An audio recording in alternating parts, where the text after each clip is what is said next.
Kebanyakan sih ke BM-an ya. Kenapa tuh? Iya, banyak mau kayaknya deh. Umur nggak ada yang tahu. Rumah ya, hasil sendiri bisa sih menurut gua. Bisa.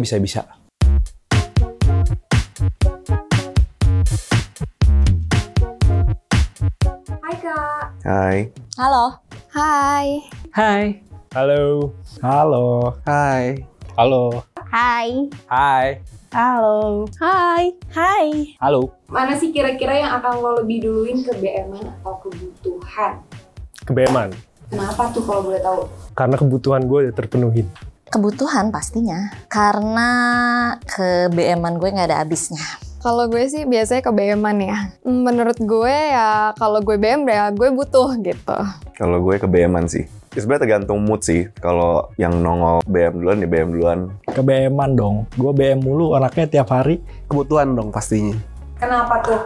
Karena kalau ngikutin BM mulu nggak bakal bisa financial freedom. BM kali ya. Tapi jangan deh, kayak gue udah mulai tua, gue mesti penuhin kebutuhan gue dulu. Kebutuhan. Karena kalau ke BM-an nggak ada limitnya, kalau kebutuhan ada limitnya. Kebanyakan sih ke BM-an ya. Kenapa tuh? Iya, banyak mau kayaknya deh. Ke BM-an. Kebutuhan kayaknya. Milenial bisa nggak sih punya rumah dari hasil sendiri? Bisa pakai KTP. Bisa aja. Oh, bisa banget. Caranya kita harus rajin investasi sama nyisihin uang sih tiap bulannya. Bisa, tapi lu butuh waktu yang sangat panjang. Jadi makanya kerja, biar lu lebih cepet punya rumah. Harusnya. Bisa dong. Tapi tergantung nih, kalau cewek lu orang kaya, ya udah lu minta aja rumahnya dari warisan bapaknya. Kayaknya KPR sekarang bisa dah. Rumah ya, hasil sendiri bisa sih menurut gua. Bisa. Caranya? Investasi mungkin? Bisa kalau bapaknya PNS. Bisa kalau dapat warisan. Bisa banget dong. Caranya? Investasi dan nabung. Kira-kira di usia berapa nih lo bisa jadi financial freedom?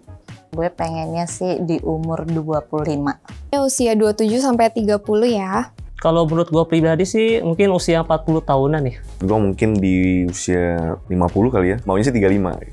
40-an lah. Oh, pengennya sih di 30-an udah financial freedom sih. Sekarang kali ya. Umur nggak ada yang tahu. Nggak ada batasan umur ya. Yang penting pinter kelola uang. Tapi emang apa sih definisi financial freedom menurut lo? Sama kayak financially stable nggak sih? Kalau gue tuh bisa beli semuanya tanpa lihat harga. Financial freedom itu bebas dari hutang sih, sebenarnya bebas dari hutang. Terus apa yang kita mau itu bisa kebeli saat itu juga. Lu nggak terjerat sama utang, lu nggak dependensi sama uang. Pas ke restoran makan nggak lihat harga kali ya. Langsung beli aja udah. Kalau ada BM tapi tetap udah ambil masih aman-aman aja nih uangnya. Ketika lu bisa menuhin apa yang lu mau, karena setiap orang punya kebutuhan yang berbeda-beda pasti. Jadi konteks financial freedom itu luas. Kalau menurut gua, buat diri gua ada financial freedom. Amin. Financial freedom itu kalau kita bisa memiliki uang di mana bisa mengcover kebutuhan kita, terutama untuk kebutuhan diri sendiri maupun keluarga. Kayaknya mungkin kalau kita beli barang tanpa lihat price tag kali ya. Bisa beli apa aja yang gue mau. Nggak ada terikat sama utang piutang. Gimana sih caranya lo bisa jadi financial freedom people di usia muda?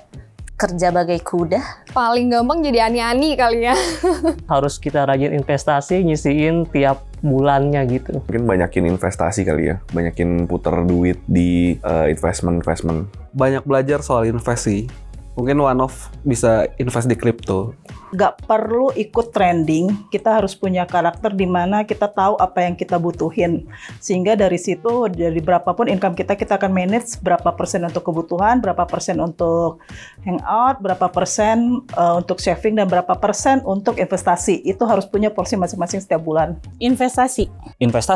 Untuk milenial yang melek teknologi nih, menurut lo kripto bisa jadi jalan ninja nggak sih untuk capai financial freedom?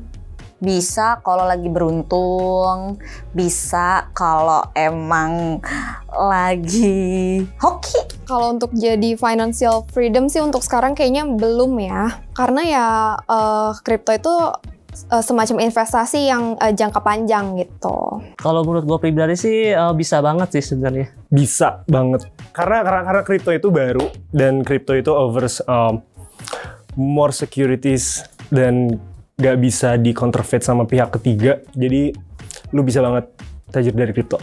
Bisa banget lagi harusnya sih ya. Soalnya gue juga main kripto gitu. Karena dia volatile kali ya, dia lumayan naik turunnya tuh tinggi banget, maksudnya dibandingin dengan instrumen investment yang lain gitu. Naiknya bisa signifikan, bisa 10 sampai 100, 1000 kali lipat gitu. Bisa, yang penting mau cari tahu, rajin-rajin cari tahu. Bisa salah satu sih kalau kripto. Karena di kripto lu bisa main dari berapa aja, dari 10.000 lu udah bisa main soalnya. Menurut gue bisa sih lebih tepatnya. Karena semakin tinggi risk yang lu ambil, maka semakin tinggi return yang lu bisa dapetin. Dan menurut gue itu ada di kripto. Bisa. Asal kita harus memiliki analisa, tren, dan ngikutin market dari pergerakan per koin kripto tersebut. Bisa, asal kita pilih kripto yang benar dan jangan lupa riset dulu tentang kripto itu. Bisa banget. Bisa banget. Cari tahu dulu kripto apa yang mau dibeli, nggak ngasal pilih kripto, dan cari exchanger yang bagus. Apa sih saran lo untuk orang-orang yang baru mulai join di kripto? Sarannya ya jangan banyak FOMO. Saran gue sih banyak-banyak research aja, jangan ikut-ikutan temen. Pelajari lebih dulu sih, pelajari lebih dalam tentang aset kripto itu apa, jangan FOMO, terus juga lakukan analisis secara mendalam sih. Do your own research, terus lo pantau terus white paper, lo baca white papernya juga, lo pantau community-nya juga, supaya lo lebih aware sama produk yang mereka tawarkan publik. Pakai uang dingin lah ya, biar kalau misalnya cut loss ya nggak sakit hati banget gitu. Belajar, cari tahu, terus buruan beli, mumpung masih belum bull. Banyakin belajar, dan terakhir siapin mental sih kalau nyangkut. Banyak sih yang pinggangnya sakit gara-gara merasain drawdown-nya tinggi gitu kan. Jadi menurut gue ya mungkin lu bisa pertimbangin dulu, lalu coba cari tahu seberapa keras kripto itu. Dan ketika lu siap mungkin ya feel free buat coba. Jadi know the risk first gitu sih. Research dulu mungkin ya. Pastinya jangan mudah terpengaruh sama kripto yang menjanjikan banyak hal sih. Harus ditelusuri dan harus banyak terjun di dunia kripto. Banyak-banyak belajar sih, karena kripto baru juga dan mungkin banyak yang nggak tahu. Jadi semakin banyak belajar, lu bakal tahu kripto apa yang bisa lu andelin untuk investasi yang bagus. Saran bagi orang-orang yang join di kripto, jadi orang jangan FOMO dan juga jangan dikit-dikit YOLO. Yang namanya investasi 5-10 tahun ke depan, goalsnya kamu itu ditentukan dari sekarang. Maka baik-baiklah dan bijaklah berinvestasi. Kalau mau investasi di kripto, harus investasi di crypto exchange yang sudah berizin dan berlisensi dari OJK dan Bapepti. Ya, sudah banyaklah contohnya. Biasanya di depannya tuh ada kata Indo-Indonya tuh. Itu.